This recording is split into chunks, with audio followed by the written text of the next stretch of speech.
Sri Aurobindo's Savitri, a legend and a symbol.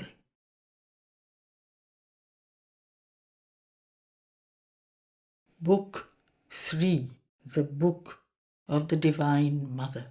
Canto 4, the Vision and the Boon.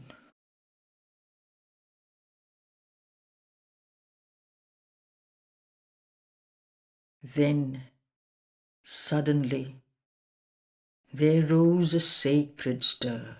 Amid the lifeless silence of the void, in a solitude and an immensity, a sound came, quivering like a loved footfall, heard in the listening spaces of the soul. A touch perturbed his fibres with delight. An influence had approached the mortal range. A boundless heart was near his longing heart. A mystic form enveloped his earthly shape. All at her contact broke from silent seal. Spirit and body thrilled, identified, linked in the grasp of an unspoken joy. Mind, members, life were merged in ecstasy. Intoxicated as with nectarous rain, his nature's passioning stretches flowed to her, flashing with lightnings, mad with luminous wine. All was a limitless sea that heaved to the moon. A divinizing stream possessed his veins. His body's cells awoke to spirit sense. Each nerve became a burning thread of joy. Tissue and flesh partook beatitude, alight. The dun, unplumbed subconscious caves thrilled with the prescience of her longed-for tread, and filled with flickering crests and praying tongues. Even lost in slumber, mute, inanimate, his very body answered to her power. The one he worshipped was within him now. Flame pure, ethereal tressed, a mighty face appeared, and lips moved by immortal words. Lids, wisdom's leaves, drooped over rapture's orbs. A marble monument of ponderings shone a forehead, sight's crypt, and, large like ocean's gaze towards heaven, two tranquil eyes of boundless thought looked into man's and saw the God to come. A shape was seen on threshold mind. A voice absolute and wise in the heart's chambers spoke. O Son of Strength, who climb'st creation's peaks, no soul is thy companion in the light. Alone thou standest at the eternal doors. What thou hast won is thine, but ask no more.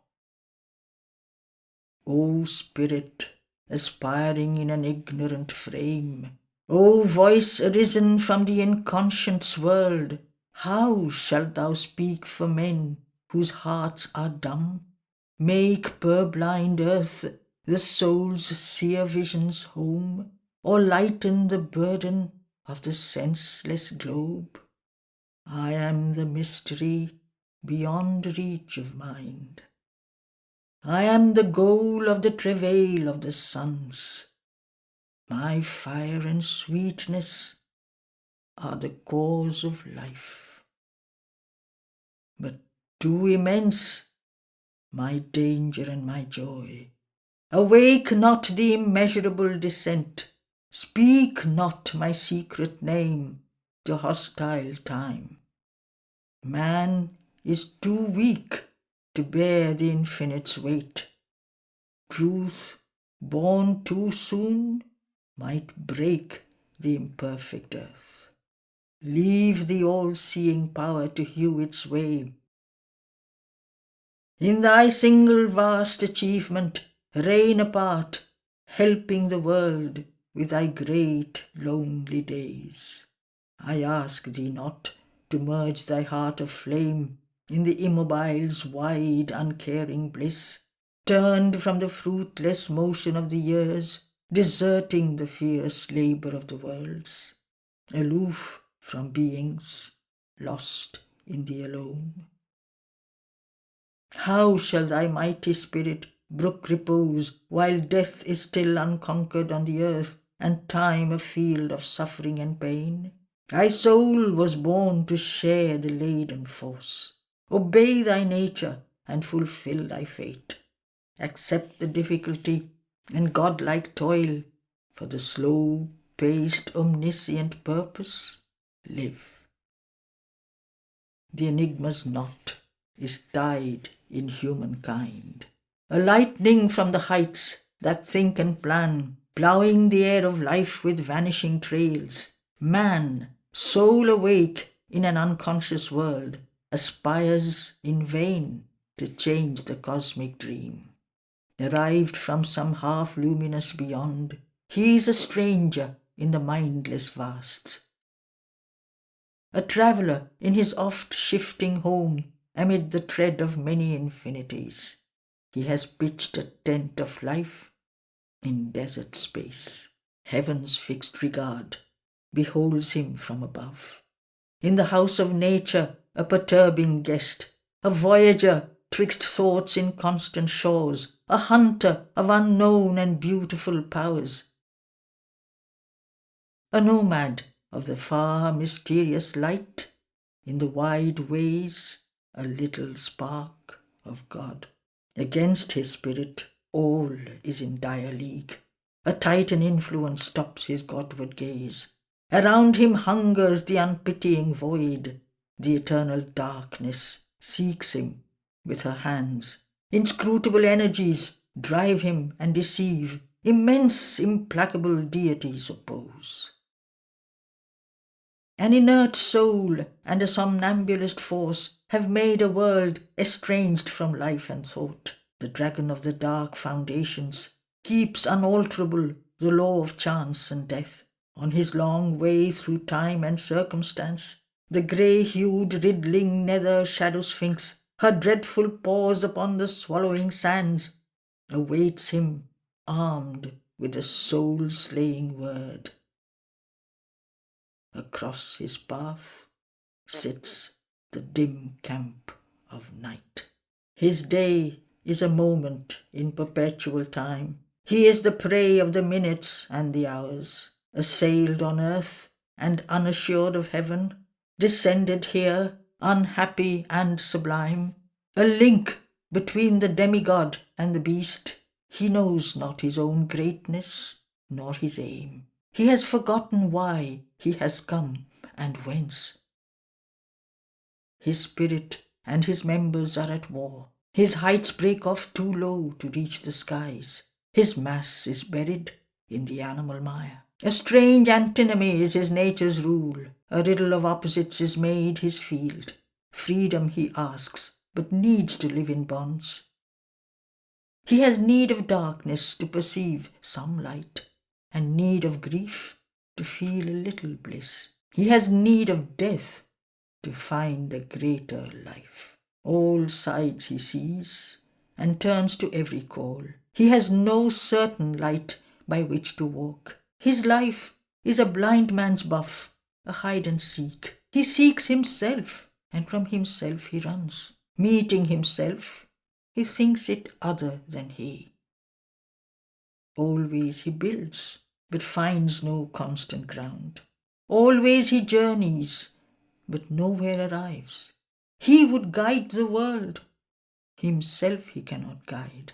He would save his soul. His life he cannot save. The light his soul had brought, his mind has lost. All he has learnt is soon again in doubt. A sun to him seems the shadow of his thoughts. Then all is shadow again, and nothing true. Unknowing what he does or whither he tends, he fabricates signs of the real in ignorance. He has hitched his mortal error to truth's star. Wisdom attracts him with her luminous masks, but never has he seen the face behind. A giant ignorance surrounds his lore.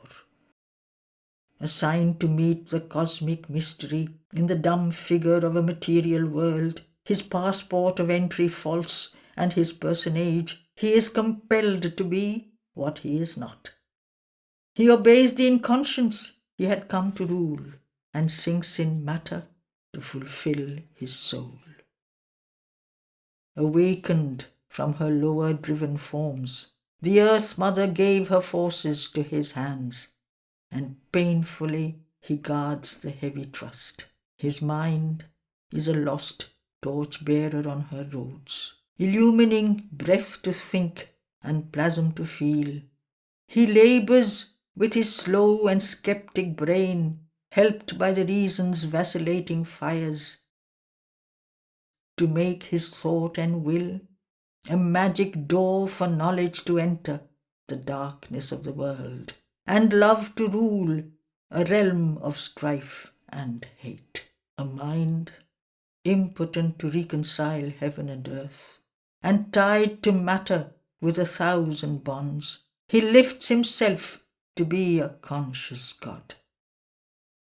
Even when a glory of wisdom crowns his brow, when mind and spirit shed a grandiose ray to exalt this product of the sperm and gene, this alchemist's miracle from plasm and gas, and he who shared the animal's run and crawl lifts his thought stature to the immortal's heights, his life still keeps the human middle way. His body he resigns to death and pain, abandoning matter, his too heavy charge. A thaumaturge, skeptic of miracles, a spirit left sterile of its occult power, by an unbelieving brain and credulous heart, he leaves the world to end where it began. His work unfinished, he claims a heavenly prize. Thus has he missed creation's absolute. Halfway he stops his star of destiny, a vast and vain long-tried experiment, an ill-served high conception doubtfully done. The world's life falters on, not seeing its goal, a zigzag towards unknown dangerous ground, ever repeating its habitual walk, ever retreating after marches long, and hardiest victories without sure result, drawn endlessly an inconclusive game. In an ill-fitting and voluminous robe, a radiant purpose still conceals its face. A mighty blindness stumbles, hoping on, feeding its strength on gifts of luminous chance. Because the human instrument has failed, the Godhead frustrate sleeps within its seed, a spirit entangled in the forms it made. His failure is not failure, whom God leads. Through all the slow, mysterious march goes on. An immutable power has made this mutable world. A self-fulfilling transcendence treads man's road. The driver of the soul upon its path, it knows its steps, its way is inevitable. And how shall the end be vain when God is guide? However man's mind may tire or fail his flesh, a will prevails, cancelling his conscious choice. The goal recedes, a bournless vastness calls, retreating into an immense unknown. There is no end to the world's stupendous march. There is no rest for the embodied soul. It must live on, describe all time's huge curve. An influx presses from the closed beyond, forbidding to him rest and earthly ease. Till he has found himself, he cannot pause. A light there is that leads, a power that aids. Unmarked, unfelt, it sees in him and acts. Ignorant, he forms the all-conscient in his depths. Human, looks up to superhuman peaks. A borrower of supernature's gold, he paves his road to immortality. The high gods look on man and watch and choose today's impossibles for the future's space. His transience trembles with the eternal's touch. His barriers cede beneath the infinite's tread. The immortals have their entries in his life. The ambassadors of the unseen draw near. A splendour sullied by the mortal air, love passes through his heart, a wandering guest. Beauty surrounds him for a magic hour. He has visits of a large revealing joy. Brief whitenesses release him from himself, enticing towards a glory ever in front. Hopes of a deathless sweetness lure and leave.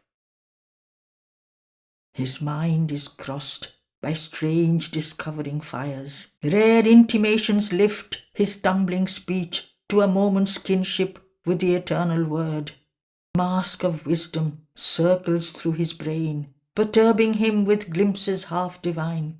He lays his hand sometimes on the unknown. He communes sometimes with eternity.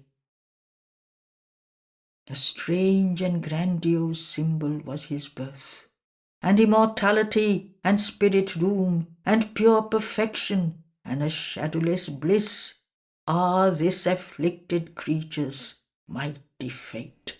In him the earth mother sees draw near the change, foreshadowed in her dumb and fiery depths.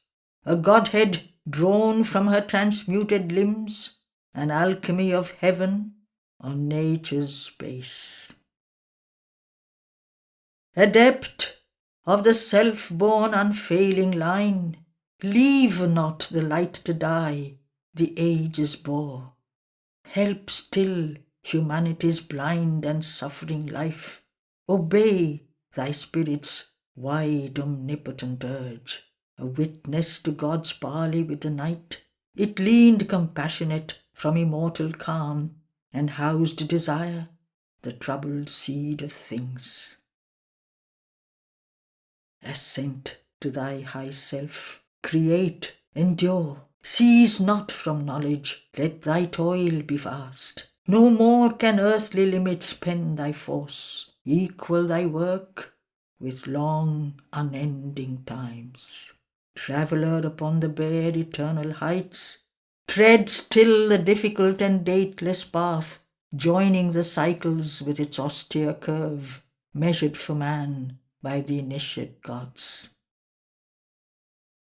My light shall be in thee, my strength, thy force.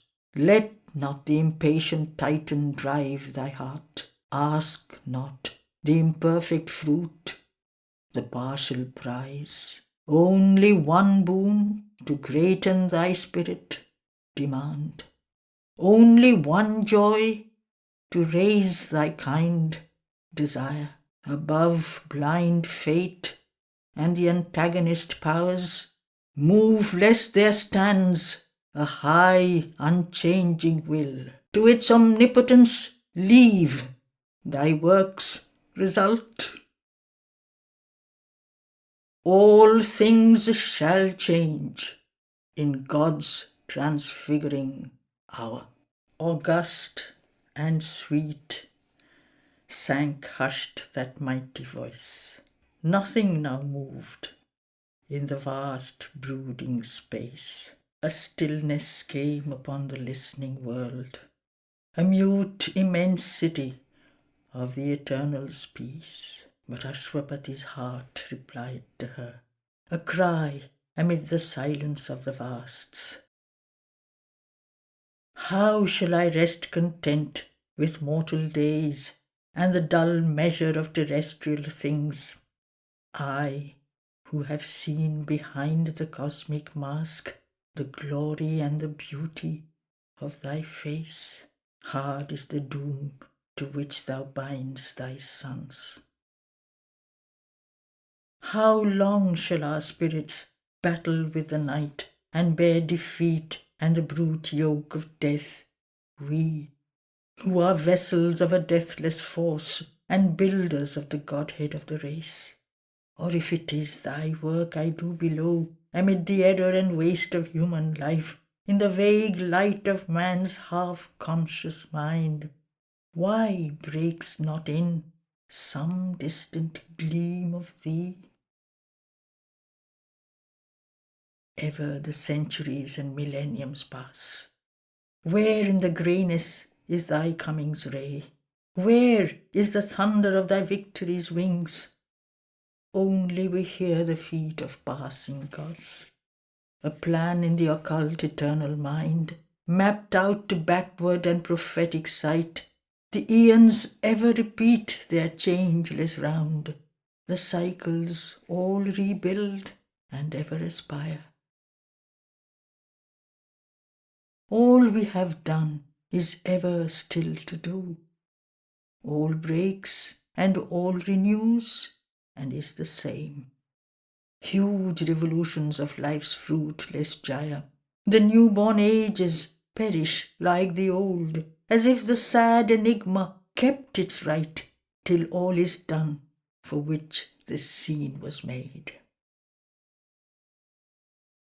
Too little the strength that now with us is born, too faint the light that steals through nature's lids, too scant the joy with which she buys our pain. In a brute world that knows not its own sense, thought-racked upon the wheel of birth we live, the instruments of an impulse not our own, moved to achieve with our heart's blood for price, half knowledge, half creations that soon tire. A foiled immortal soul in perishing limbs, baffled and beaten back, we labour still. Annulled, frustrated, spent, we still survive. In anguish we labour, that from us may rise a larger seeing man with nobler heart, a golden vessel of the incarnate truth, the executor of the divine attempt, equipped to wear the earthly body of God, communicant and prophet and lover and king. I know that thy creation cannot fail, for even through the mists of mortal thought, infallible are thy mysterious steps. And though necessity dons the garb of chance, hidden in the blind shifts of fate, she keeps the slow, calm logic of infinity's base and the inviolate sequence of its will. All life is fixed in an ascending scale, and adamantine is the evolving law. In the beginning is prepared the close. This strange irrational product of the Maya, this compromise between the beast and God, is not the crown of thy miraculous world. I know there shall inform the inconscient cells, at one with nature and at height with heaven, a spirit vast as the containing sky, and swept with ecstasy from invisible founts, a God come down and greater by the fall. A power arose out of my slumber's cell, abandoning the tardy limp of the hours and the inconstant blink of mortal sight. There, where the thinker sleeps in too much light, and intolerant flames the lone all-witnessing eye, hearing the word of fate from silence heart, in the endless moment of eternity it saw from timelessness the works of time. Overpast were the leaden formulas of the mind, overpowered the obstacle of mortal space. The unfolding image showed the things to come. A giant dance of Shiva tore the past. There was a thunder as of worlds that fall. Earth was o'errun with fire and the roar of death, clamouring to slay a world his hunger had made. There was a clangour of destruction's wings. The Titan's battle cry was in my ears. Alarm and rumour shook the armoured night. I saw the omnipotent's flaming pioneers over the heavenly verge which turns towards life, come crowding down the amber stairs of birth, forerunners of a divine multitude. Out of the paths of the morning star they came into the little room of mortal life. I saw them cross the twilight of an age, the sun-eyed children of a marvellous dawn, the great creators with wide brows of calm, the massive barrier breakers of the world, and wrestlers with destiny in her lists of will, the labourers in the quarries of the gods, the messengers of the incommunicable, the architects of immortality. Into the fallen human sphere they came, faces that wore the immortal's glory still, voices that communed still with the thoughts of God, bodies made beautiful by the Spirit's light, carrying the magic word, the mystic fire, carrying the Dionysian cup of joy, approaching eyes of a diviner man, lips chanting an unknown anthem of the soul, feet echoing in the corridors of time. High priests of wisdom, sweetness, might and bliss, discoverers of beauty's sunlit ways, and swimmers of love's laughing fiery floods, and dancers within rapture's golden doors, their tread one day shall change the suffering earth and justify the light on nature's face. Although fate lingers in the high beyond, and the work seems vain on which our heart's force was spent, all shall be done for which our pain was born. Even as of old, man came behind the beast, this high divine successor surely shall come. Behind man's inefficient mortal pace, behind his vain labour, sweat and blood and tears, he shall know what mortal mind barely durst think. He shall do what the heart of the mortal could not dare. Inheritor of the toil of human time, he shall take on him the burden of the gods. All heavenly light shall visit the earth's thoughts. The might of heaven shall fortify earthly hearts. Earth's deeds shall touch the superhuman's height. Earth's seeing widen into the infinite. Heavy, unchanged, weighs still the imperfect world. The splendid youth of time has passed and failed. Heavy and long are the years our labour counts, and still the seals are firm upon man's soul, and weary is the ancient mother's heart.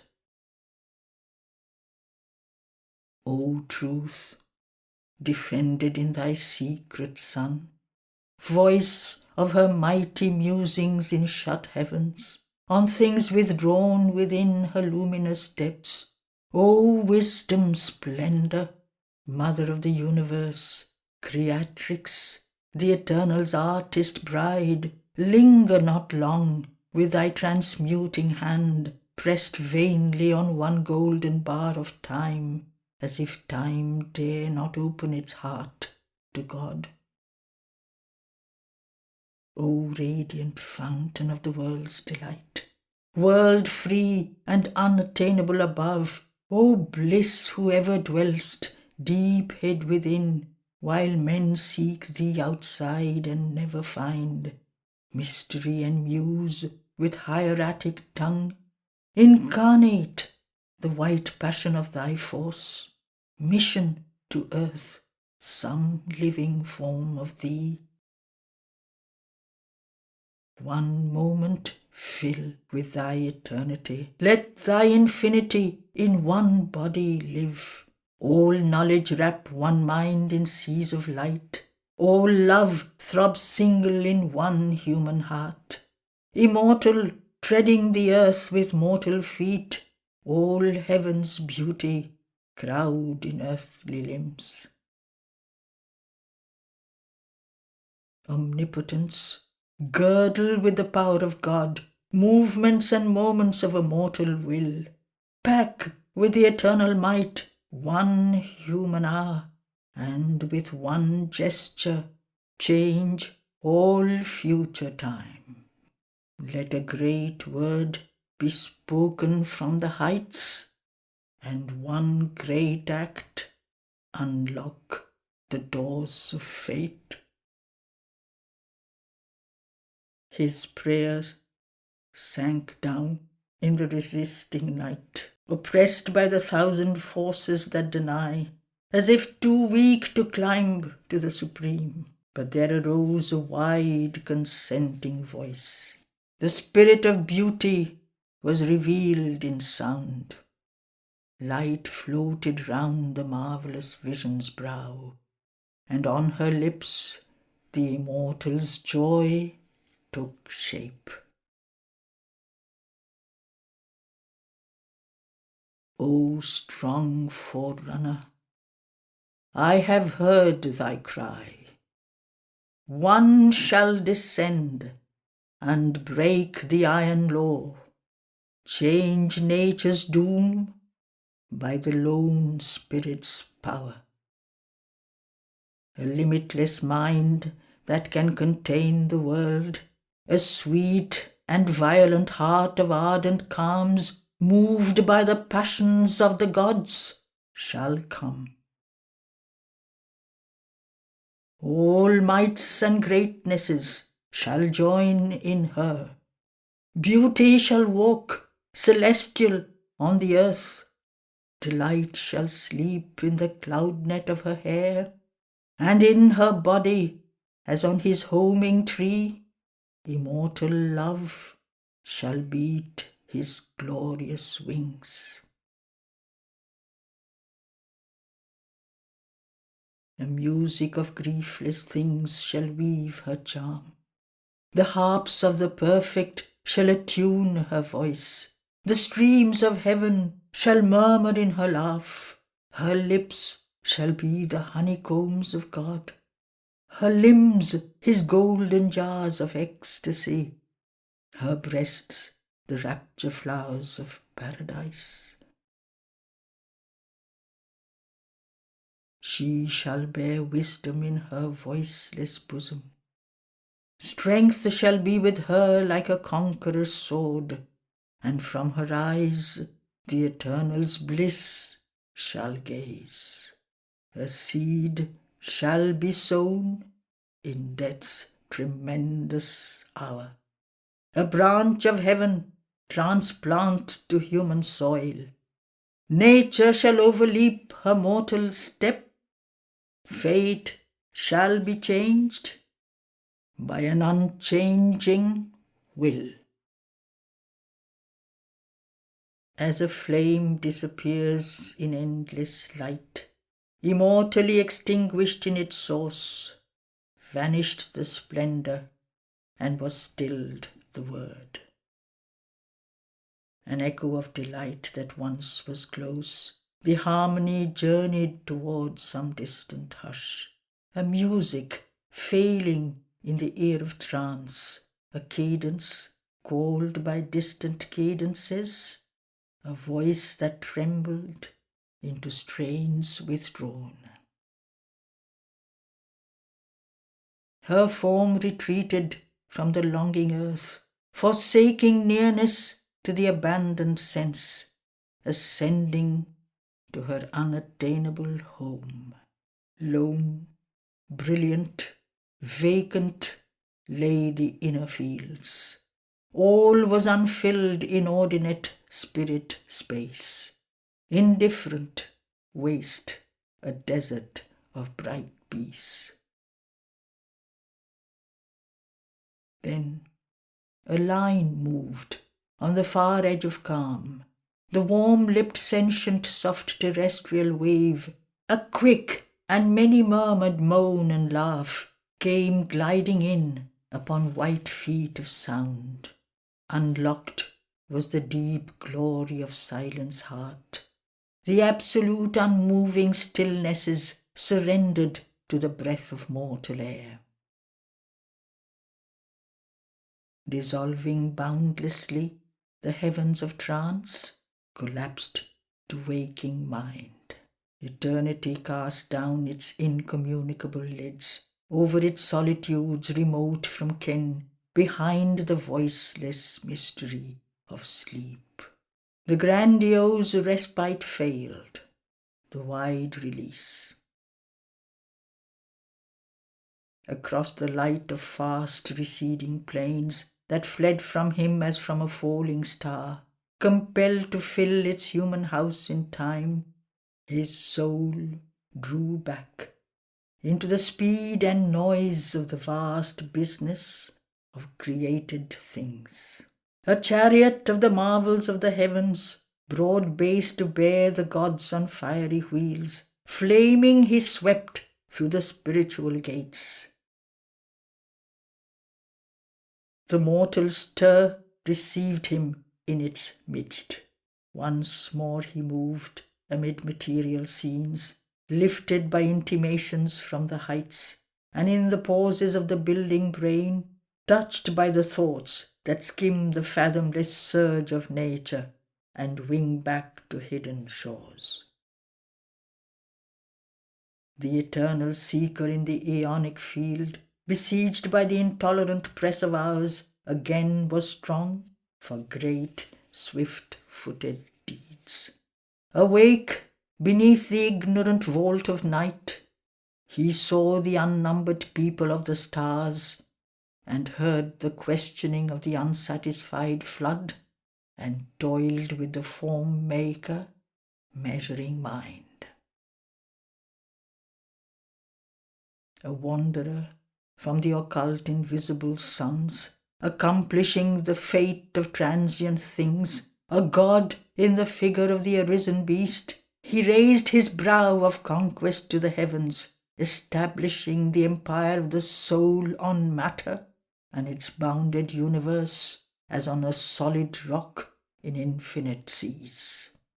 The Lord of life resumed his mighty rounds in the scant field of the ambiguous globe.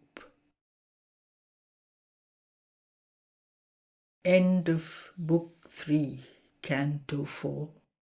End of Part 1.